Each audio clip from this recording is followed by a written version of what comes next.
is the rise and prevalence of atheism in American culture, world culture, partly to blame for the malaise, the negative energy that seems to permeate much of the world right now. And this is not an attack of atheism. I kind of consider myself atheist till recently. I've got all the respect for it. It's certainly free of a lot of the tremendous ills and I'll say evils of organized religion.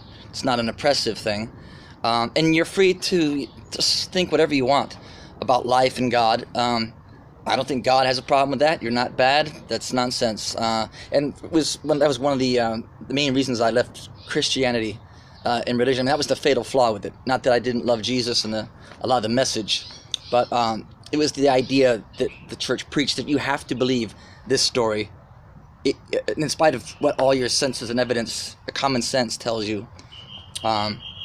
Otherwise you're not saved. You're going to hell. I just thought whatever, you think what you want. To me, I can't get along with that. Just as a logical, philosophical person, it's an argument you can't even have. You cannot blame someone, given the brain that they have and the evidence they've seen, and thinking what they think and seeing things the way they see it, to say, I'm sorry, I'm not convinced that actually happened. I don't believe that's true. That cannot be bad. That's the brain that supposedly God gave them. So that just falls apart right there. And I think there's room in the world for religion, spirituality, certainly. And I do think that as I've talked about before, just speculating that if you see the universe as totally mechanistic, random, meaningless, we're just a speck of dust floating on a speck of dust and in the regions of a vast universe, we're nothing, immaterial, God doesn't love us,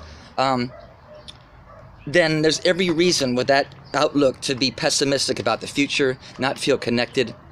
Has some serious drawbacks. And I talked about a TED Talks. It was a yogi talking about the yogic idea of consciousness. The consciousness permeates everything.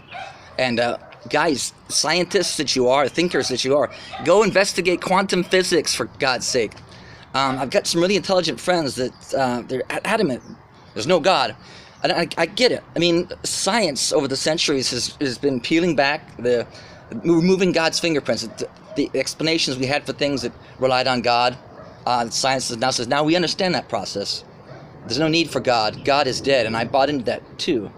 I also wondered what God was doing with his time, all those billions of years when human beings weren't around planet Earth that we know from our science. But I'm certain of it. That's why I'm fearless and outspoken. And some of the brightest minds in science have come to the same conclusion. Einstein, one of them, that the universe appears to be a great thought. It is consciousness. It's loving. It's intelligent. Here's one of the kicks of it. What's the meaning of life? Well, to me, it's many things. To learn to love, right? To be happy, to enjoy, but also to grow and to struggle. It's a story. Without struggle, there is no growth. That's stagnation. That's nothing. So never be bitter about the challenges that God or the universe, and the debate over whether God is real or not, whether God exists, is nonsense and foolishness if we can't even come to an agreement on the definition of God. I think a lot of people out of hand, God's not real. It's like some man in the sky kind of thing, who gets mad over the tiniest of details, or kind of the Old Testament version of God. That's fair. I can't argue that. I never liked that idea either. But to me, God is the universe itself, which is conscious, intelligent, and loving, and has a tough role, a dual role of supporting you and also challenging you. And if you ever want to, and other people said it too, that what does God want? He wants us to grow up and become like God. Like Jesus. Lose your fear. Love everyone. Recognize their connection to everyone. So that he can hand over the car keys to you. And it is just that simple, actually. Fear is the really only enemy you have. It's an inner battle. And we fight it like all our lives, until hopefully one day your life takes you to the crossroads when you get into such a dark place, or you're just tired of the world breaking your heart. That you say, you know what, not in anger, but I'm not going to die without speaking up now. I don't want this feeling anymore. I talked about the great scene in V for Vendetta. What's her name? The actress there. Emma? No, I don't know. You know her name. Not Sigourney. Anyway, the young actress, she's basically kidnapped by her benefactor, V. Tricks her into thinking she's been imprisoned by the police, and they're interrogating her to try and get her to give up the whereabouts of her friend V, the outlaw, the rebel. And to the point, I mean, they shave her hair, tell her we're either going to kill you, well, either you give us the information or we will kill you. I mean, so that's what life did to me too. That's why I'm telling my story. And she says, oh, you know what, then you have to kill me. Boom. Martin Luther King. Mario Salvo, the machine speech. There comes a time when the operation of the machine becomes so odious that you can't take part. You got to throw your body upon the gears, upon the wheels, the levers, on and on. Great stuff. Revolutionary rhetoric. Braveheart speech. You have to make peace with your mortality and realize there are things you don't want to die with those common regrets that so many people have of not trying. They weren't authentic. They didn't speak up and fight for anything. And the beautiful thing is, I'm rambling a bit, beautiful thing is that there's lots to fight for, but there's no time for violence. No more time for warfare, in my estimation. We really have to find more mature leaders, not afraid of making peace with, and realizing that we have a shared destiny. No more warfare. We start helping each other economically and with food and water, education. Then we thrive, people. Simple. And it just takes the masses to get involved. That is a message that will catch like wildfire at some point.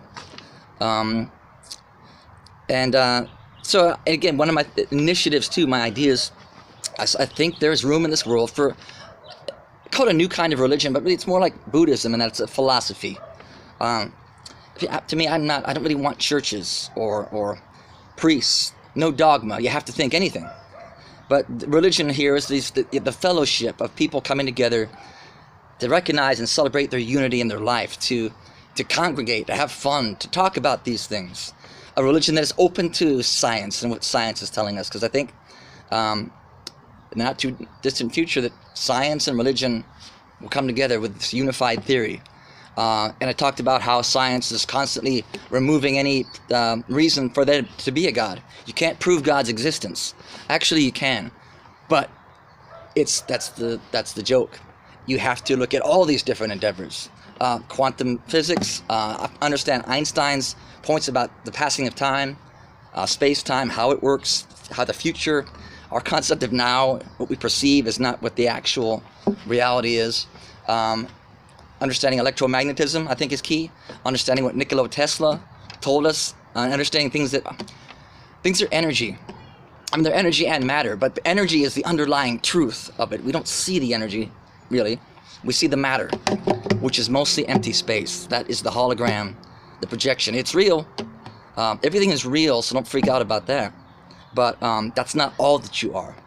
And to my atheist, non-believer friends, I say you're cool with what your beliefs are. That's awesome. I have no problem hanging out with atheists and all that, but I do think that they're missing out on something. They'd be a little bit happier if they got connected to that. Remember that they're part of a vast universe. It's not an accident. And someday we all figure it out. Yeah, and I think it's true. It's been pointed out many times that actually you are the universe experiencing itself, and ancient cultures got that. I think that humanity's got at a worldwide midlife crisis. We dropped the ball, got caught up in technology, diet sucks, just the fear, disconnection from, I mean, again, not religious, unless you're talking about my religion, which we'll see what happens. You don't have to call it a religion, but again, there should be a place like that where people ritually come together and have fun and congregate and get connected to other people in society. I lost my train of thought there. So yeah, just guys, be open. Life, you think you get things figured out. I thought I had things figured out when I was kind of pretty much atheist. And then boom, I just went through experiences that like C.S. Lewis talked about, and he was a devout atheist also. But sign after sign, events, magical things happening, clues, something would someone say. It was terrifying, and we all had those synchronicities, but it was like undeniable. Felt God just grab me by the collar, and it kind of scared me to say, Doug, I got you, man. I've always had you. You had to go through that to come back to me. That's God's patience. I'm not trying to preach. You don't have to buy it now. I think maybe someday you'll know what I'm talking about. Or maybe it's true that we manifest our reality. God loves us enough to give us what we want. That's a valid possibility. So someone like Richard Hitchens, I respect the hell out of him. He's awesome. But when he said, I would not prefer an afterlife. I'm glad that nothing happens. This is it. And that's the paradox. For me, I'll say this. Yeah, we die. Flesh and blood, and that existence and that reality, that universe dies, obviously. But it's a multiverse. We know that from quantum physics. So all these stories of near-death experiences, I think are in fact a lot of times death experiences. And we are wired with the same machinery. And so, I mean, there's all that kinds of things I could tell you about if you're interested in this topic. It can get a little scary. I mean, if you just want to enjoy, which you should, man. You should just enjoy the ride. But if you want to look at what happens when we die, they say that the pineal gland, the mind's eye, what you see with your eyes closed when you dream, secretes like all the DMT. And time stops, which I would say is kind of what they say happens with around a black hole. The laws of time and space break down. We come from stars. Yeah, I don't want to be too heavy-handed. I'll say this too, that looking at the world around you, like the Matrix, the Maya, the illusion. I mean, look at the news, guys. That's nonsense. It's a joke. God has a great sense of humor and a sense of drama. But within that noise and nonsense of the world, about eat my cheeseburger and watch this stupid TV show and look at what's all the war and fighting, there is another energy. It's kind of an undercurrent to life. Constant clues, signs. It could be something someone said. It could be something you just read in a book. It could be a song you've loved all your life. And you go through life and think, it's just kind of strange, coincidence. And then hopefully at some point you wake up and say, wow, no, it's always been guiding you. One more quote. It's from that same yogic, the yogi speaking on TED Talks, and he's quoting a guy from, I guess, 500 years ago. It's a long old name. Sorry, I don't remember what it was, but it's a great quote that even I think the scientists have a hard time arguing, that you're never lost or alone. The same force, and I'm kind of butchering it, and that's pretty close. The same force that guides the stars is guiding you as well. We are products of gravity, electromagnetism, electricity, chi, prana. It's all true. We just, go through these periods of forgetfulness. It's just how the universe works, the dark and the light, the way that really everything is sun energy. We come from stars. The food on the tree is sun energy converted to, that we let it go, come pick it up again. Okay, that got kind of far out there, but hope this helps you in some way. Feel free to share it. Sorry, I know my videos run a gamut of topics, and some are obnoxious and silly, but I'll try and keep the helpful stuff coming. It's just frustrating because it never seems to go anywhere, and I can reach out to the media or authors, someone to help me get my voice out there that I think people would like to hear, and nothing happens. But anyway, hope you like that, guys. Have a good day. Bye.